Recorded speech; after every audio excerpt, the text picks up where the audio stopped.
Halo, Assalamualaikum warahmatullahi wabarakatuh, sahabat Jemari semua. Senang sekali hari ini saya Anggun Mustikayanti membersamai sahabat Jemari di rumah. Tentunya dengan tema yang tidak kalah menariknya nih dengan isu-isu sebelumnya yang kita bahas di Jemari Podcast. Nah teman-teman, seperti yang kita ketahui, hari ini kita sering melihat di media massa atau di media sosial banyak berita-berita kasus-kasus terkait dengan kekerasan seksual yang dilakukan kepada perempuan ataupun laki-laki.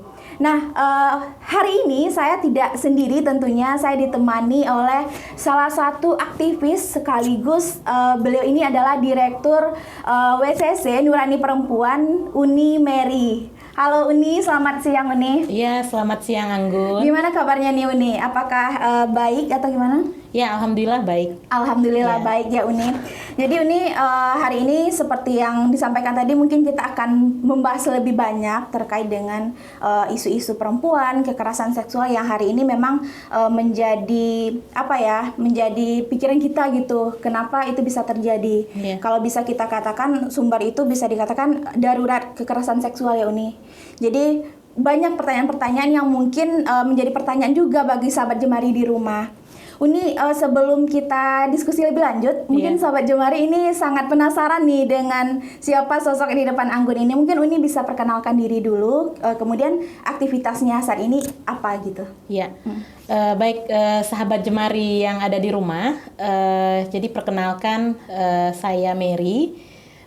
Jadi sehari-hari itu memang saya beraktivitas di lembaga layanan Nurani Perempuan. Jadi di Nurani Perempuan itu karena dia adalah lembaga layanan, jadi kami lebih sering berdiskusi dan juga menerima laporan-laporan kasus kekerasan terhadap perempuan. Nah, jadi kalau di Nurani Perempuan itu tidak seluruh kasus kekerasan terhadap perempuan ya, tetapi hanya kasus-kasus kekerasan berbasis gender. Nah, kekerasan ini terjadi karena adanya relasi kuasa yang timpang antara laki-laki dan perempuan. Nah, ini yang kemudian jadi setiap hari itu bisa saja kami menerima laporan kasus, terus kemudian juga menindaklanjuti gitu ya, ketika memang korban yang datang ini dari hasil asesmen itu butuh pendampingan, baik misalnya pendampingan hukum, terus kemudian nanti kami akan mendampingi ke kepolisian, mulai dari lapor polisi, terus kalau misalnya yang dilaporkan kadang-kadang kan juga ada ya masyarakat itu yang datang karena kasusnya ini tidak berjalan dengan baik gitu. Nah, kemudian dia akan datang ke Nurani Perempuan, terus kenapa nih kasus kami kekerasan seksual misalnya atau KDRT prosesnya sampai sekarang juga belum dipanggil nih oleh kepolisian, ini kenapa? Nah, kemudian Nurani Perempuan akan membantu untuk mengkoordinasikan ini dengan pihak kepolisian dan menindaklanjuti proses apa yang terkendala sehingga kemudian kasus ini tidak berjalan begitu. Iya. Jadi mungkin hari ini Nurani pun lagi itu ya Uni ya, banyak mendampingi perempuan-perempuan mungkin yang saat ini mendapati kasus seperti itu ya Uni. Iya. Kita sebentar lagi 8 Maret nih Uni. Betul. Adalah hari peringatan untuk perempuan internasional. Iya. Nah, biasanya momentum ini dijadikan pengayaan atau apa ya Uni ya? Iya, sebetulnya memang lebih kepada kita di Hari Perempuan Internasional tuh momen untuk kita mengevaluasi juga, merefleksi juga sebetulnya persoalan-persoalan kekerasan terhadap perempuan itu sudah diselesaikan secara baik atau bagaimana gitu kan. Nah, jadi kita juga sebetulnya mengadvokasi pemerintah agar menyusun atau kemudian membuat kebijakan-kebijakan atau juga meningkatkan anggaran agar penanganan kasus dan juga pemulihan korban itu ke depan lebih baik gitu. Jadi memang 8 Maret ini kita jadikan momentum ya Uni untuk merefleksikan diri kembali apakah upaya tindakan yang kita lakukan selama ini sudah mampu menjangkau kepada perlindungan terhadap perempuan dan penanganan kasus-kasus. Tapi Uni menyangkut dari itu, apakah penanganan kasus dan perlindungan perempuan saat ini sudah dilakukan secara maksimal atau secara tuntas gitu nih? Iya. Jadi memang tuntas ini adalah menjadi PR, masih menjadi PR untuk kita sebagai lembaga layanan, begitupun di pemerintahan gitu ya. Karena kan memang yang kita harapkan, impian kita adalah penanganan kasus itu tuntas.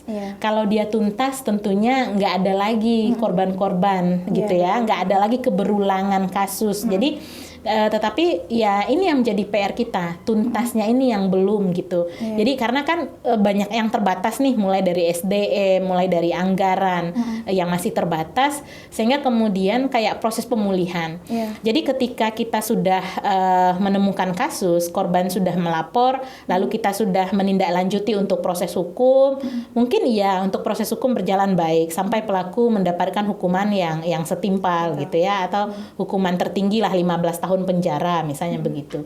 Tetapi kemudian kita kadang-kadang luput bahwa ada proses yang lebih penting adalah proses pemulihan. Nah, bagaimana pemulihan? Bagaimana proses reintegrasi sosial?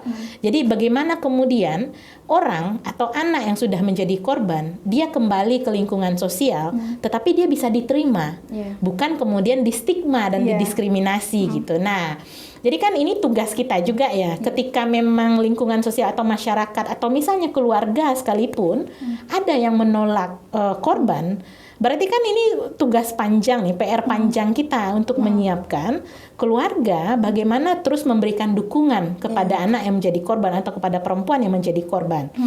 Terus ketika keluarga sudah memberikan dukungan baik, lalu lingkungan sosial bisa nerima nggak? Gitu kan? Nah, lingkungan sosial juga kita harapkan bisa menerima gitu. Mereka bukan malah kalau misalnya di lingkungan sosial masih disindir-sindir, masih digosipin, ini kan masih belum ya. Berarti kan masih membuat korban merasa tidak nyaman di lingkungan itu gitu. Nah, ketika situasi itu terjadi ya akan besar kemungkinan berarti kita belum tuntas gitu, belum tuntas dalam penanganan, sehingga akhirnya ya beresiko lagi korban di suatu hari bisa saja kembali menjadi korban gitu, atau kemudian dia malah menjadi pelaku ya, nah itu yang terjadi gitu. Ekstrimnya menjadi itu ya, pelaku. Betul. Ya, tapi memang berkaitan dengan pemulihan ini beberapa waktu lalu mungkin Anggun pernah baca artikel juga terkait dengan kasus pelecehan terhadap anak, yang mana anak itu, si tersangka itu sudah ditetapkan sebagai tersangka, tapi keluarga dan warga setempat itu justru mengintimidasi anak sumpah ya. gitu kan.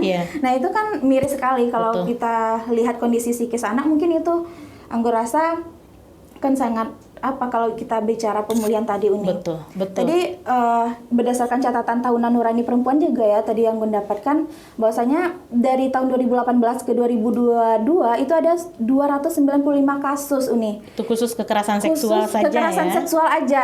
Baru kekerasan seksual ini sahabat Jemari. Terus di tahun 2022 ini ada 69 kasus. Nah, kira-kira Uni dari data ini apakah ada korban yang melapor saja?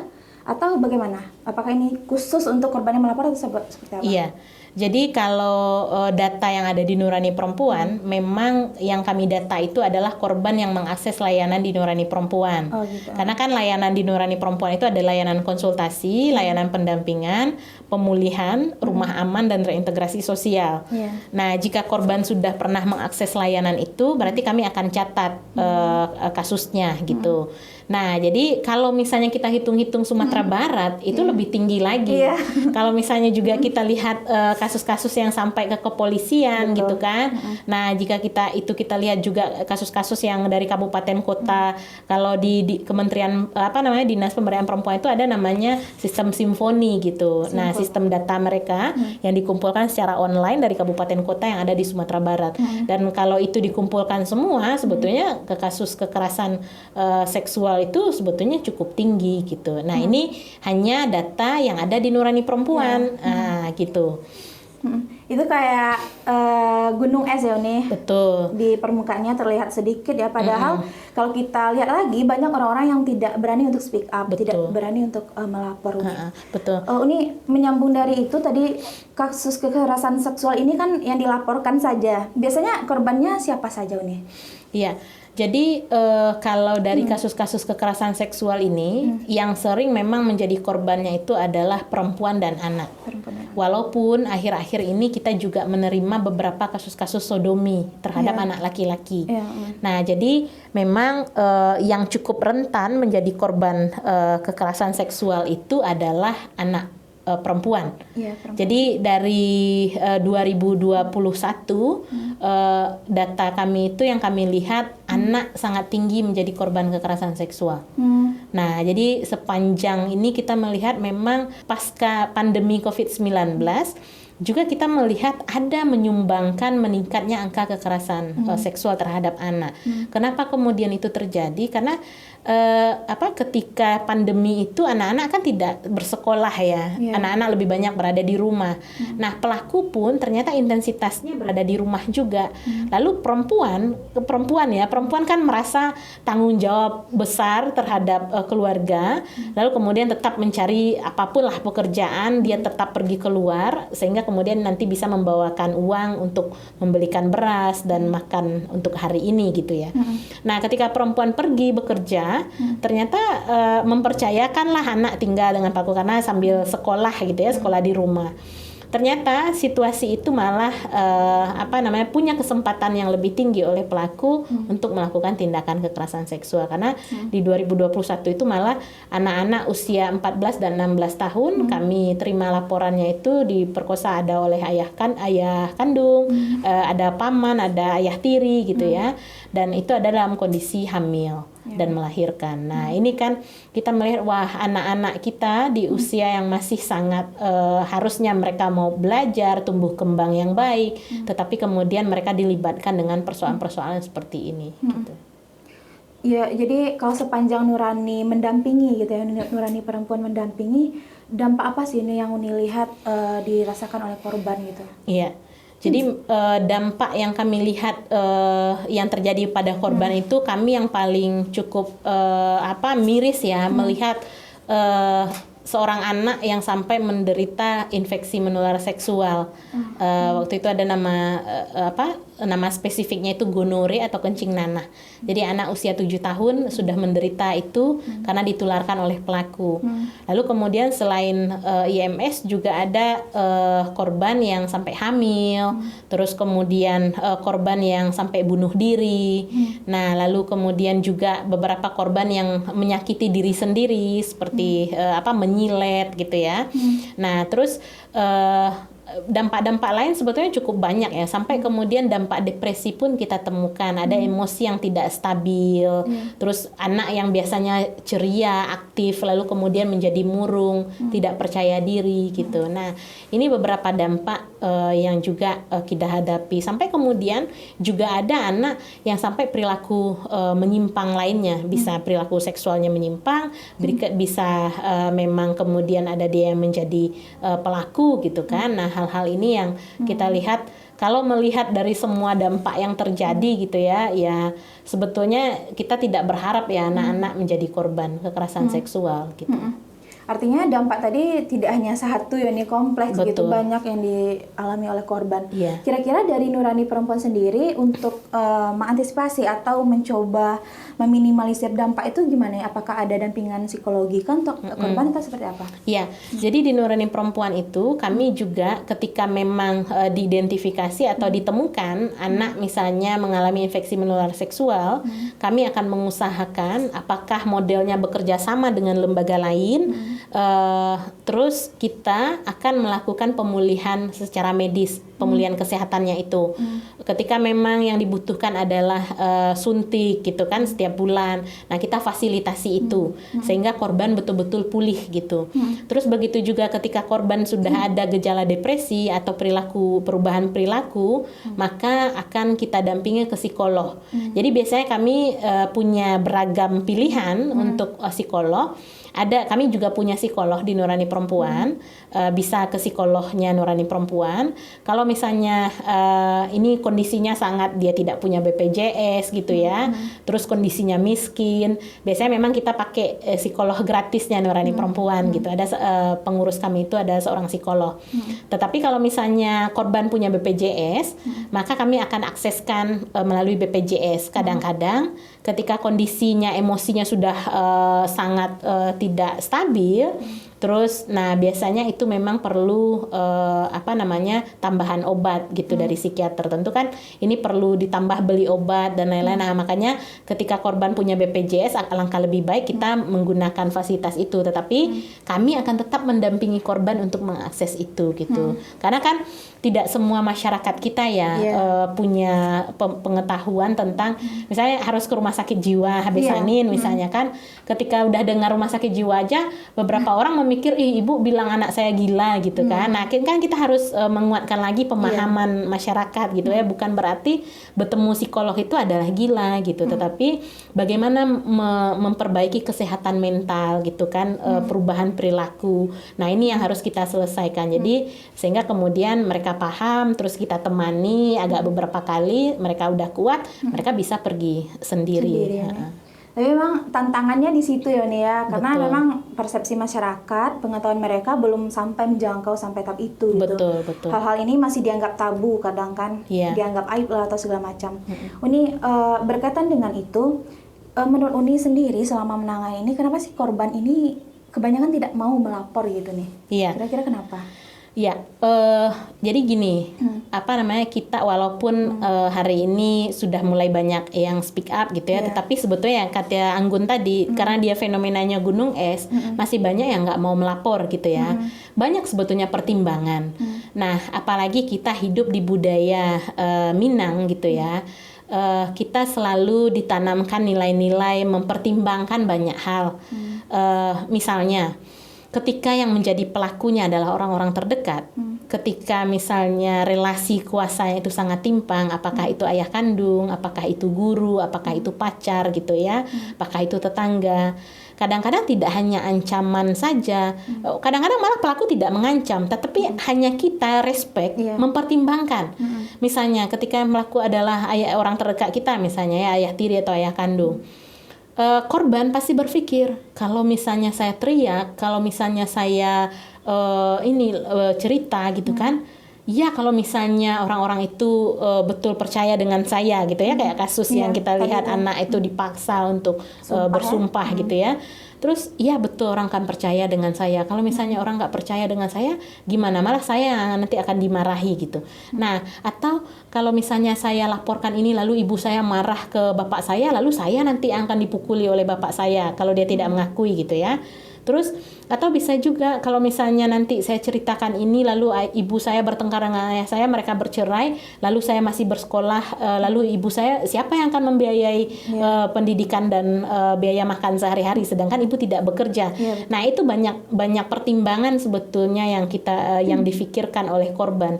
Sehingga kemudian masih banyak mereka tidak mau untuk melapor gitu.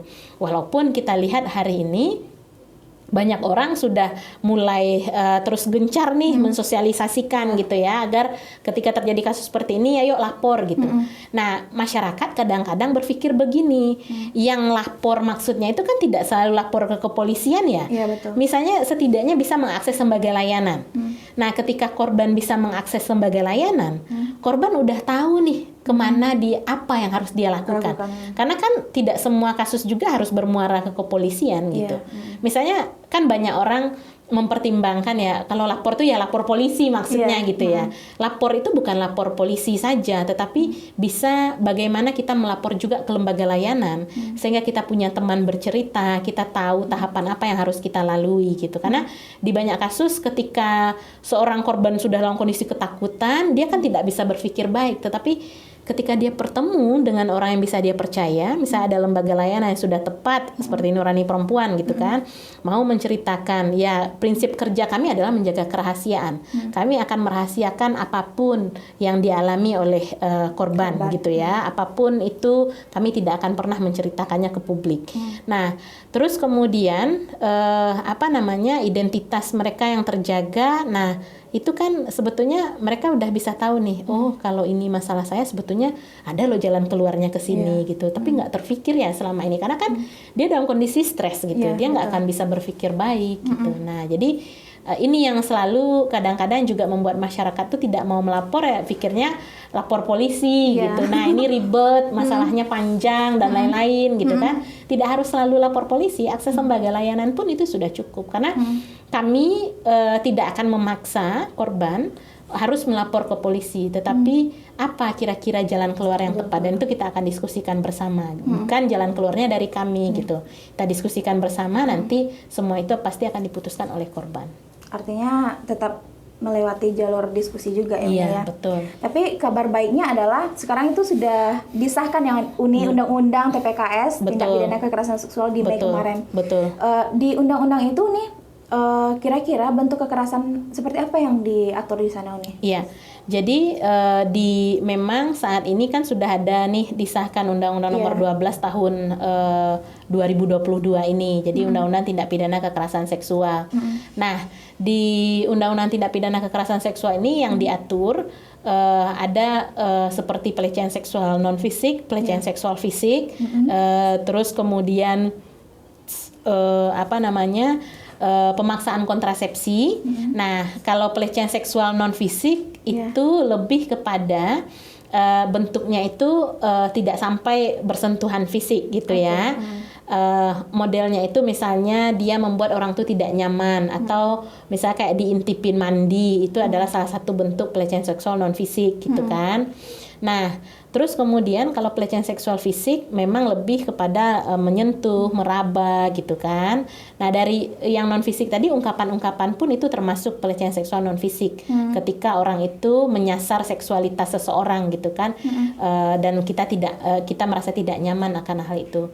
Nah, yang fisik ini ya memang disentuh, diraba gitu ya, itu termasuk yang langsung kontaknya gitu. Nah, terus itu adalah kekerasan non fisik. Lalu kemudian ada pemaksaan kontrasepsi. Nah, kalau pemaksaan kontrasepsi ini memang di kasus-kasus kekerasan seksual ini kan banyak ya. Kasus-kasus yang pelakunya kemudian ketika melancarkan aksi aksinya itu malah dia memaksa, misalnya bisa aja korban dikasih pil KB atau untuk beberapa sehingga kemudian dia tidak hamil untuk menghilangkan alat bukti gitu ya.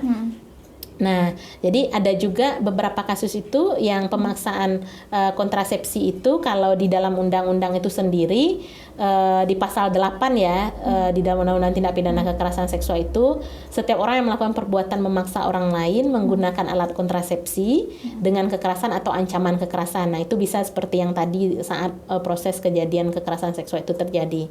Terus penyalahgunaan kekuasaan, penyesatan, penipuan, membuat atau memanfaatkan kondisi tidak berdaya yang dapat membuat kehilangan fungsi reproduksinya untuk sementara waktu gitu. Nah, ini untuk kasus pemaksaan kontrasepsi. Nah, di kasus selanjutnya itu yang diatur di dalam Undang-Undang TPKS itu adalah pemaksaan sterilisasi. Steril. Iya, pemaksaan steril. Jadi setiap orang yang melakukan perbuatan memaksa orang lain menggunakan alat kontrasepsi dengan kekerasan atau ancaman kekerasan, penyalahgunaan kekuasaan, penyesatan, penipuan, dan membuat atau memanfaatkan kondisi tidak berdaya yang dapat membuat kehilangan fungsi reproduksi secara tetap. Jadi kan ada memang beberapa kasus-kasus itu kita melihat perempuan itu kemudian dipaksa untuk disteril gitu ya, sehingga ini juga untuk menghilangkan alat bukti ketika pelaku melakukan tindakan kekerasan seksual. Jadi kami pernah dulu juga mendampingi beberapa kasus kekerasan seksual itu memang misalnya nih sepanjang perkosaan itu terjadi malah korban dipaksa untuk minum obat pil KB gitu kan. Nah, hal-hal ini juga pernah terjadi sebetulnya. Terus kemudian yang lain yang juga diatur di dalam Undang-Undang TPKS, pemaksaan perkawinan. Nah, jadi pemaksaan perkawinan ini kepada anak, misalnya kan banyak ya di kasus-kasus kekerasan seksual itu, perkosaan itu lalu kemudian dipaksa korban untuk menikah dengan pelaku. Oh iya ya.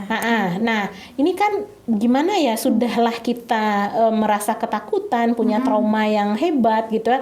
Lalu kemudian harus menikah dengan pelaku. Harus berhadapan dengan pelaku. Nah, ini juga banyak terjadi untuk menjaga status sosial gitu. Nah, ini yang kadang-kadang juga terjadi sehingga kemudian korban kekerasan seksual akhirnya dia terus akan merasa ketakutan gitu kan. Terus kemudian yang lain yang juga diatur terkait dengan penyiksaan seksual. Nah, ini juga banyak terjadi apalagi dengan relasi kuasa yang cukup tinggi, orang-orang yang punya kuasa, apakah dia pejabat gitu kan, atau orang yang bertindak dalam kapasitas sebagai pejabat resmi, atau orang yang bertindak karena digerakkan atau pengetahuan pejabat melakukan kekerasan seksual terhadap orang dengan tujuannya yang bisa mengintimidasi untuk memperoleh informasi gitu. Terus kemudian melakukan persekusi untuk memberikan hukuman terhadap perbuatan yang telah dicurigai gitu. Nah, hal-hal ini termasuk ke dalam adalah penyiksaan seksual.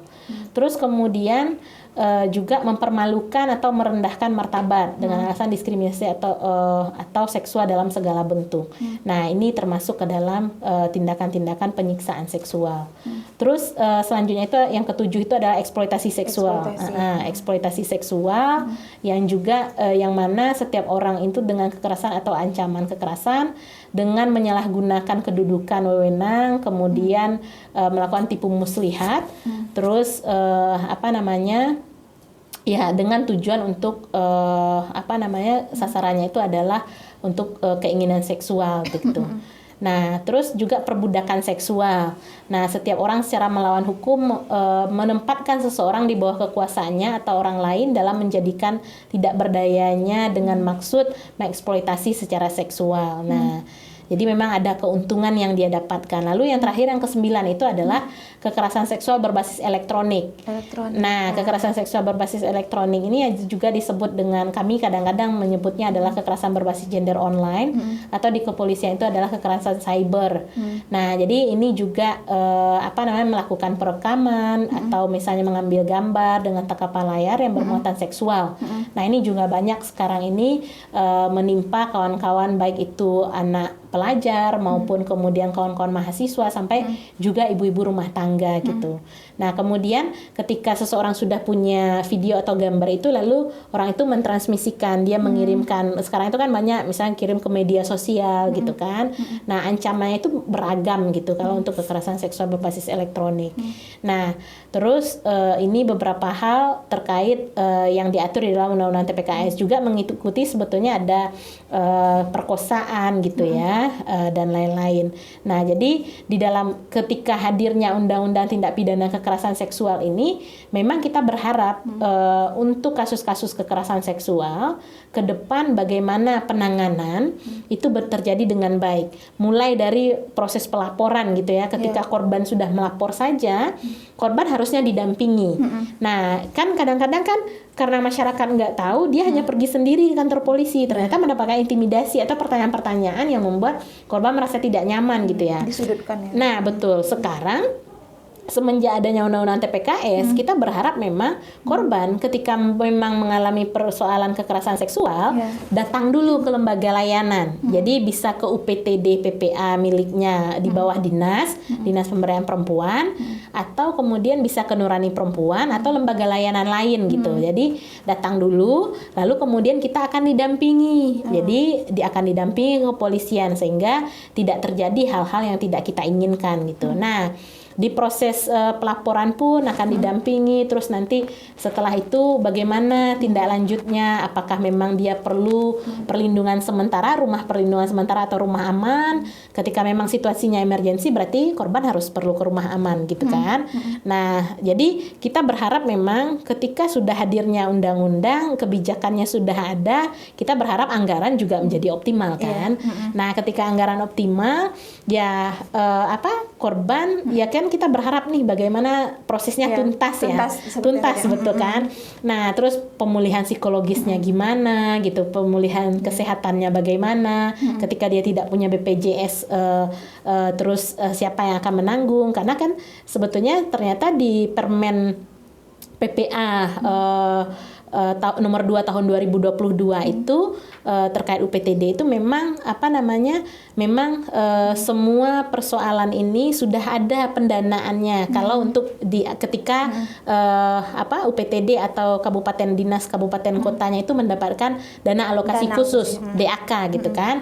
Nah, sebetulnya memang kita berharap ke depan bagaimana proses penanganan kasus-kasus kekerasan seksual itu betul-betul terjadi secara baik sehingga penanganan tuntas gitu. Ya. Nah, itu yang kita harapkan. Jadi tahun ini memang kita berharap semua peraturan turunan itu sudah ada gitu ya.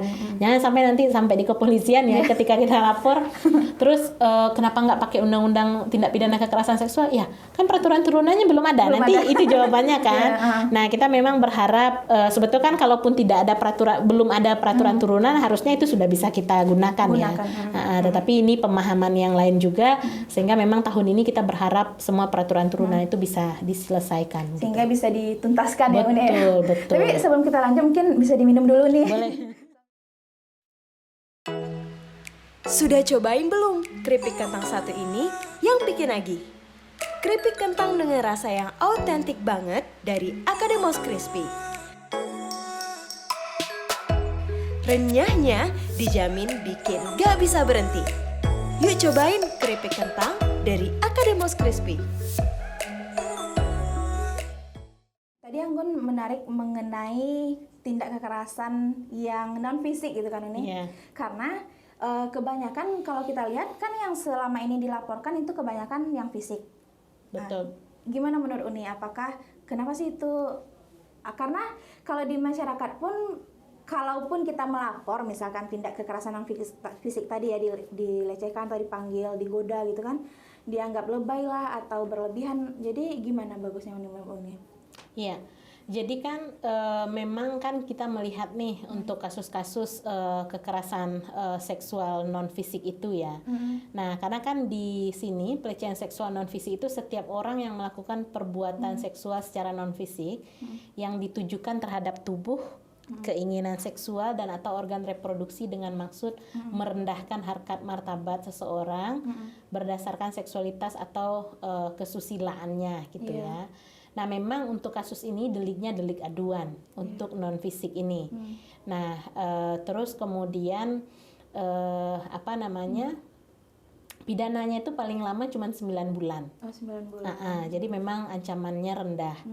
Nah, karena kan yang tadi itu banyak orang dulu juga protes ketika RUU ini dibahas, ya kenapa harus dibesar-besarkan gitu kan? Penuhlah nanti penjara kalau misalnya ini kan deliknya pun delik aduan ya. Karena kan misalnya orang tidak menemukan lagi cara untuk bagaimana menghentikan pelaku. Kan bisa aja korban kemudian melapor gitu ya, korban melapor. Terus kalau misalnya tidak ada inisiatif baik dari pelaku, ya bisa saja prosesnya ada mediasi gitu. Nah, ada proses mediasi di situ kan. Nah, ketika proses mediasi berlangsung dan pelaku pun kemudian menerima hal itu, ya tentu kita berharap sama-sama kooperatif gitu ya. Si pelaku pun ke depan tidak mengulangi, kan itu yang kita harapkan. Jadi memang untuk kasus-kasus kekerasan non fisik selama ini kan orang merasa sebetulnya banyak. Kalau misalnya hanya misal godaan gitu kan, itu kan sebetulnya kita harus berani juga untuk menangkal itu atau menjawab perkataan orang lain itu gitu.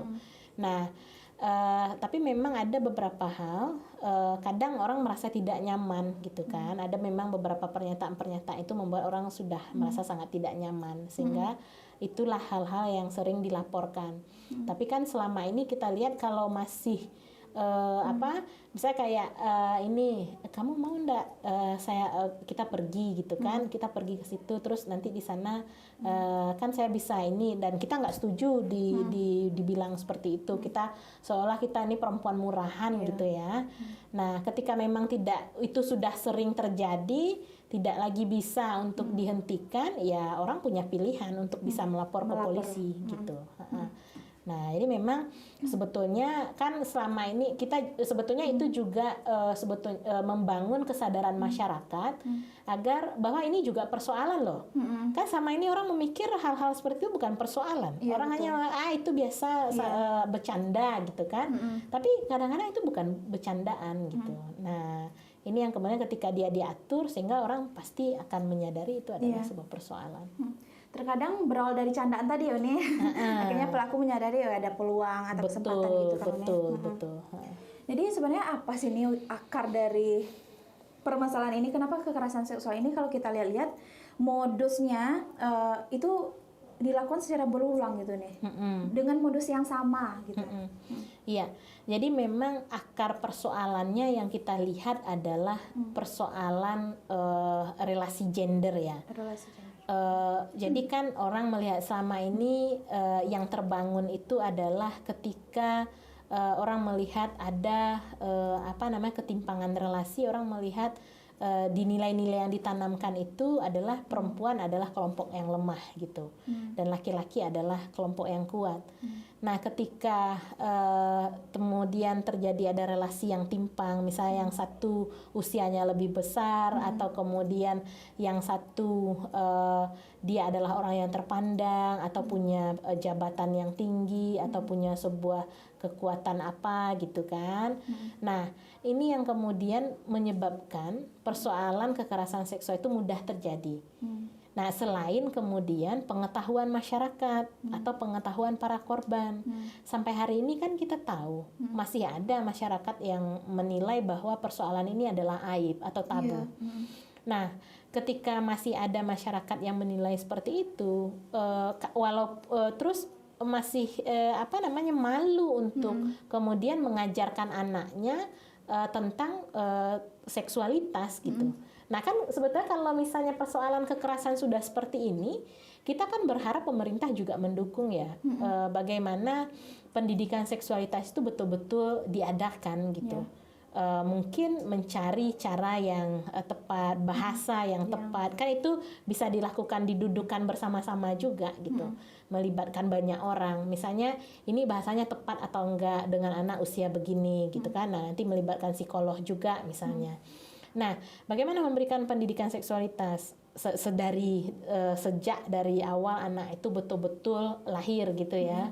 Bagaimana tidak perlu dengan omongan, tindakan pun itu sudah menggambarkan. Misalnya bagaimana kita meminta kepada mengajarkan kepada anak kita dari kecil itu bahwa dia perlu menutupi bagian tubuhnya.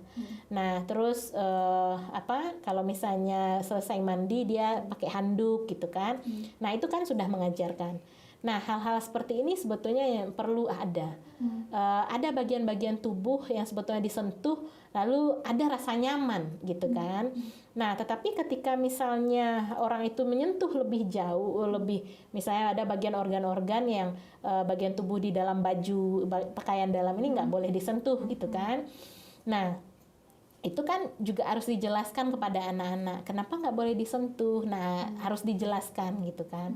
Nah, ini yang juga perlu pengetahuan tentang seksualitas dari sekarang kepada anak-anak sudah diajarkan. Terus juga orang tua, tentu ketika ini kami bilang pengasuhan itu adalah hal yang sangat berat, tapi nggak ada sekolahnya. Iya, betul. Nah, gitu kan. Jadi kan ketika orang tua dua orang laki-laki dan perempuan itu berkomitmen untuk menikah, lalu mereka berumah tangga dan memiliki anak, mereka juga perlu pengetahuan gitu. Nah, pengetahuan ini juga nggak ada gitu kan. Nah, pengetahuan bagaimana orang tua bisa mendidik anak-anaknya, mengasuh anak-anaknya agar mereka bisa memberikan pendidikan seksualitas kepada anaknya dari dalam rumah gitu kan. Informasi-informasi tentang bagaimana menjaga diri dan tubuh itu juga berada di dalam rumah gitu kan. Nah, yang tadi itu PR-nya lagi adalah pasangan suami istri pun belum memiliki pengetahuan itu. Nah, ditambah lagi hari ini media, teknologi itu cukup canggih. Nah, sehingga ketika orang tua sibuk dengan pekerjaan mereka, ya udah mereka kasih deh Android gitu kan, apa yang untuk anak ini aman lah, nggak ganggu dia bekerja gitu kan. Nah, itu ya, sehingga kemudian anak-anak bisa mengakses semua, tetapi anak tidak diberitahukan apa yang dia akses itu gitu kan. Kenapa dia tidak boleh mengakses itu. Nah, itu yang sering kita lihat, inilah yang menjadi akar persoalan terkait dengan pengetahuan. Banyak hal yang sebetulnya harus kita selesaikan bersama-sama gitu. Dan memang kembali ke rumah itu, pengetahuan orang-orang yang ada di rumah itu yang paling penting harus kita ya, lalu siapa akarnya gitu ya? Ya orang tua bagaimana memberikan menyekolahkan pengasuhan ini masuk ada sebuah sekolah gitu ya. Ya sekarang ini orang bilang sekolah parenting gitu ya.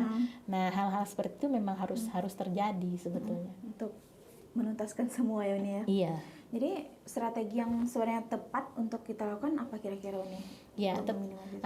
jadi memang untuk saat ini yang kita lihat kita perlu mengajak orang tua, lalu juga mengajak anak-anak itu langsung. Jadi biasanya kami melihat di zaman-zaman saat ini, ternyata ketika orang tuanya tidak bisa mengetahui bagaimana pola asuh terhadap anak zaman milenial gitu ya, akhirnya konflik yang terjadi di dalam rumah antara ibu dan anak itu berkonflik. Karena anak merasa ibunya ini orang zaman dulu gitu, nggak maju gitu kan. Akhirnya terjadi konflik karena si ibu hanya bisa overprotective, nggak boleh, tapi nggak jelas kenapa nggak bolehnya, ada alasan gitu ya. Akhirnya terjadi konflik dan kemudian ini yang kita lihat. Selain kemudian juga memberikan pengetahuan kepada orang tua bagaimana mereka mendidik anak-anaknya, tetapi juga perlu menyasar langsung kepada anak-anak itu. Jadi memang kami di Nurani Perempuan itu sudah lama ya punya harapan kita bisa masuk ke sekolah. Jadi kita modelnya bisa beragam karena kan yang rentan ini anak-anak. Orang tua sekarang ini mempercayakan anak-anaknya ke sekolah gitu. Ketika orang tua sudah apalagi orang-orang tua yang sibuk ya, orang-orang tua yang sibuk pasti hanya melimpahkan anak-anak kalau full day di sekolah itu udah aman tuh gitu ya. Tetapi kan di sekolah nggak ada diajarkan pengetahuan-pengetahuan tentang itu juga, tentang seksualitas gitu. Bagaimana menghindari adanya orang-orang yang sudah berniat tidak baik atau menyasar ke seksualitas. Lalu apa yang harus mereka lakukan? Nah ini kan perlu terjadi nih. Nah, jadi kita ingin sekali kita ada salah satu kurikulum di sekolah yang bisa masuk di situ. Apakah kemudian masuk di ekstrakurikuler, kemudian kita melatih guru BK misalnya kan, terus kemudian anak-anak juga mendapatkan pengetahuan itu setiap hari. Nah, modelnya boleh inovatif sehingga anak-anak tidak bosan. Bisa saja menghadirkan para pakar, apakah psikolog, terus kemudian beberapa orang-orang yang punya pengalaman terkait dengan mencegah terjadinya kekerasan, misalnya gitu. Karena kan kalau misalnya ini tidak kita cegah, karena kan ini yang sekarang ini sudah terjadi, berarti PR-nya adalah menuntaskan. Melakukan pemulihan gitu ya. Tetapi kalau misalnya yang masih belum terjadi, kan kita berharap jangan lagi ada anak, misalnya nih anak-anak yang baru lahir sekarang, jangan lagi deh mengalami hal yang sama gitu kan. Walaupun anak-anak yang berusia sekarang ini sudah 10 tahun itu mungkin sudah pernah mengalami pelecehan seksual setidaknya gitu ya. Nah berarti kan itu yang perlu PR kita adalah memulihkan sampai tuntas gitu. Nah tetapi yang belum, biar jangan sampai deh kita ajari mereka bagaimana cara menjaga diri gitu, atau melatih dirinya harus melawan kekerasan itu sendiri gitu. Bahwa ini bukan persoalan persoalan baik gitu. Kadang-kadang kan yang dibangun oleh pelaku itu kan hubungan baik gitu. Nah, tidak selalu modelnya ancaman, tetapi juga ada iming-iming. Nah, ini persoalan. Selain kemudian juga perlu bagaimana, jadi kita berharap memang ilmu agama itu penting. Nah, tetapi kalau misalnya tiba-tiba langsung ke ilmu agama, anak-anak nggak akan ini ya. Tetapi sepanjang pengetahuan ini kita berikan, masuk juga disisipkan di dalamnya terkait dengan ilmu agama gitu. Selain kemudian juga kesiapan persoalan ekonomi, karena kan persoalan ekonomi selalu menunjang terjadinya kekerasan gitu. Ketika udah ekonominya morat-marit, ya rentan sekali. Karena anak-anak yang menjadi korban dari kalangan menengah ke bawah itu, karena memang iming-iming uang dari pelaku. Pelaku bisa kasih uang jajan, pelaku bisa kasih kue. Nah, karena memang dia tidak mampu untuk membeli, ya dia mau gitu. Banyak modus seperti itu yang dilakukan ya. Betul. Korban tadi. Apa sih yang ingin Uni sampaikan terkait dengan apa yang kita diskusikan hari ini? Kira-kira pesan apa yang ingin Uni sampaikan? Iya, saya hanya ingin menyampaikan bahwa ketika baik itu seorang perempuan ataupun seorang ibu yang anaknya mengalami kekerasan seksual, ketika memang ada indikasi itu sudah terjadi, segeralah cari tempat pertolongan, segera cari tempat baik itu lembaga layanan untuk cerita dulu apa yang harus dia lakukan gitu. Karena ketika pelaku semakin terus mengancam, kita masih tetap diam, kita tidak mencari orang lain yang bisa mungkin saja tahu apa yang harus dilakukan. Nah, pelaku akan terus menyerang gitu. Dan kita akan terus terjebak ke dalam persoalan yang lebih parah, yang lebih rumit. Alangkah lebih baik segera kami di Nurani Perempuan itu menerima layanan dari siapapun. Kami tidak pernah membedakan kelas, dan di Nurani Perempuan layanan yang kami berikan memang gratis. Kami tidak menerima biaya dari korban gitu. Jadi jangan pernah berpikir lama-lama gitu ya. Kami bisa diakses baik itu melalui WA gitu kan, boleh ditelepon juga. Jadi tidak selalu harus datang langsung gitu. Boleh juga kok mengadukan melalui WA gitu. Itu yang paling penting, karena kalau kita tidak laporkan atau kalau tidak kita cari orang yang tepat, lalu kemudian persoalannya akan semakin panjang. Nah, dan dia akan semakin rumit. Nah, situasinya akan lebih parah. Nah, dampaknya juga akan lebih parah gitu. Betul nih. Jadi untuk sahabat Jemari di rumah, kalau seandainya ada yang mengalami tindak kekerasan atau adanya indikasi-indikasi yang berpotensi untuk terjadinya tindak kekerasan, mungkin Nurani salah satu tempat yang bisa kita akses ya, teman-teman sahabat Jemari di rumah, bisa via WA kan nanti ini. Websitenya mungkin ada atau gimana nih? Website, kalau teman-teman mengakses saat WA. ini website nggak ada, bisa diakses WA di 0823 8685 0600. Terima kasih banyak Uni sudah membersamai teman-teman di rumah. Semoga hari ini diskusi kita ini menjadi langkah awal juga untuk teman-teman di rumah menyadari bahwasanya tidak ada toleransi, toleransi untuk tindak kekerasan seksual. Betul. Itu saja sahabat Jemari, senang sekali hari ini kita bisa berdiskusi panjang tentunya bersama Uni Mary. Jangan lupa sahabat Jemari, YouTube-nya Jemari Skato, like, comment, and subscribe. Dan jangan lupa juga lihat media sosial kita yang di bawah, Instagram Jemari Skato dan Facebook Jemari Skato. Itu saja sahabat Jemari, terima kasih atas perhatiannya. Assalamualaikum warahmatullahi wabarakatuh. Waalaikumsalam warahmatullahi wabarakatuh.